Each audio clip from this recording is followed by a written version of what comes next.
disposal is strictly limited. We must discover very soon new energy sources for overcoming our society's psychological inertia, better solvents for liquefying the sludgy stickiness of an anachronistic state of mind. On the verbal level, an education in the nature and limitations, the uses and abuses of language, and the wordless level of education in mental silence and pure receptivity. And finally, through the use of, and they thought it back then, harmless psychedelics, a course of chemically triggered conversion experiences or ecstasies. These, I believe, will provide all the sources of mental energy, all the solvents of conceptual sludge that an individual requires. With their aid, he should be able to adapt himself selectively to his culture, rejecting its evil, stupidities, and irrelevancies, gratefully accepting all of its treasures of accumulated knowledge of rationality, human-heartedness, and practical wisdom. I hope this is not too long, but he, did real long run-on paragraphs here. If the number of such individuals is sufficiently great, if their quality is sufficiently high, they may be able to pass from discriminating acceptance of their culture to discriminating challenge and reform.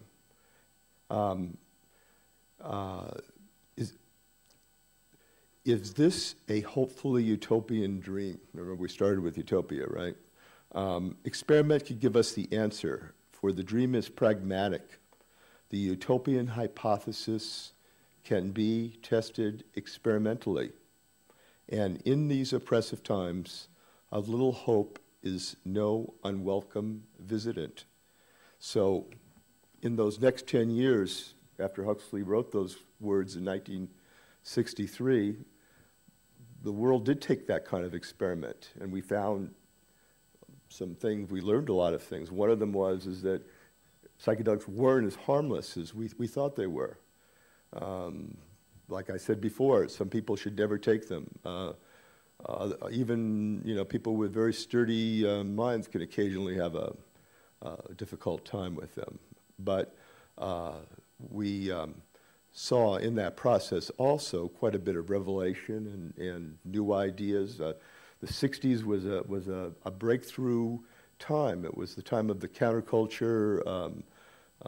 Now, like I said before, the LSD movement wasn't the psychedelic movement, isn't the entheogen movement. LSD is not psychedelics. Psychedelics are not LSD, but this was, what we're talking about here really is LSD and its progression through time. This conference has given you a pretty good education about all of the different aspects of psychedelics.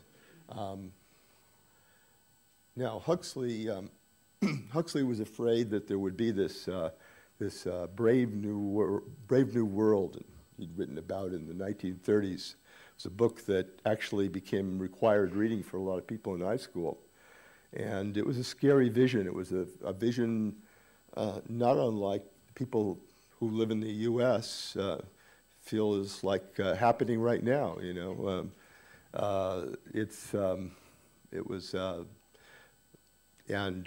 when I asked Laura Huxley in an interview that I did with her in 1993, I asked her, would artists, now this is Ireland, by the way, this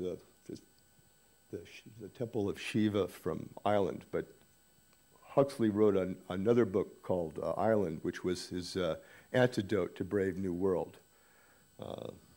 At the Huxley centennial, his 100th birthday, Richard Alpert gave a 3-hour talk on Brave New World or Ireland, which way shall we go? Because in Ireland, Huxley was looking for a way of avoiding the over-regimentation, the manipulation of people that something like Brave New World would entail. And so what he did was he took a lot of new ideas, sampled from the scope of memes that was available, and put together you know, a working hypothesis for how we might live together. But of course, it wasn't a tested hypothesis. And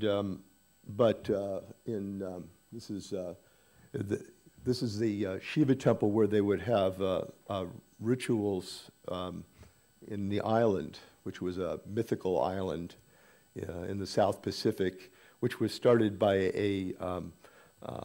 an Indian guru and an English medical doctor named Dr. Roberts, and who I guess that was the guy that the Beatles sang about later on, right? And they came up with this idea of like kind of a combination of the Eastern, you know, Hinduist, you know, Buddhist, Taoist ideas and Western thought.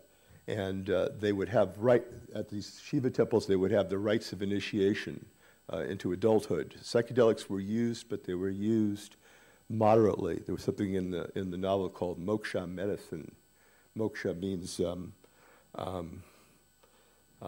enlightenment, and so it was an enlightenment medicine. It seemed like it was like very much similar to psilocybin mushrooms. But in that book, he hoped to, you know, at least propose how we might go a different route. Now,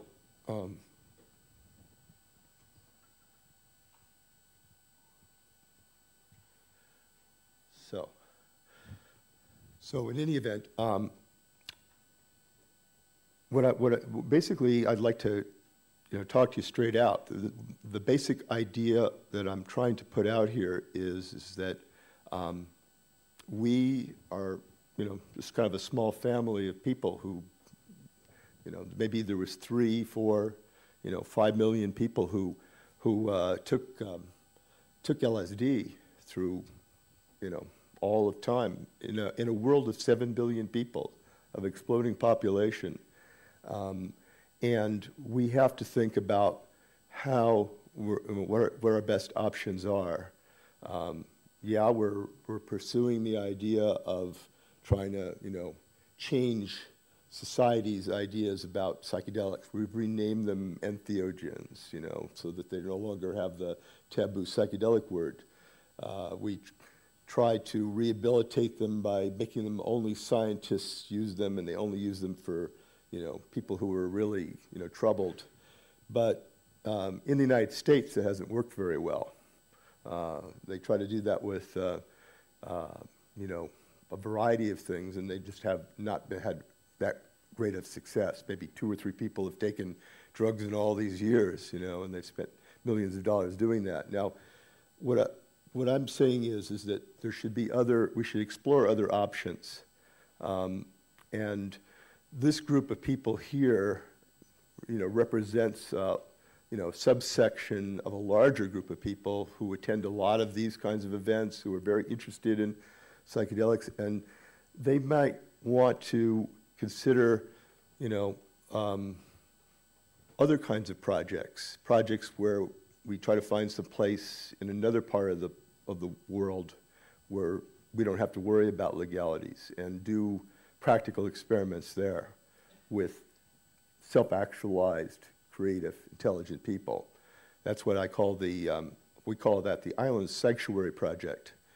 The idea is that there was, besides, you know, Huxley's Island, another book in the 20th century that was a very profound book was Hermann Hesse's Magister Ludi, in which he saw a new Dark Ages. You know, we talk about Paracelsus and how Paracelsus was, you know, a beacon of light in the Dark Ages. Well, what if the world were to go back into a new Dark Ages? What if a lot of the humanitarian values that we hold sacred, you know, went into remission, so to speak, or were, you know, the light was darkened? Where would we go? And that's the kind of things that I think we should start thinking about.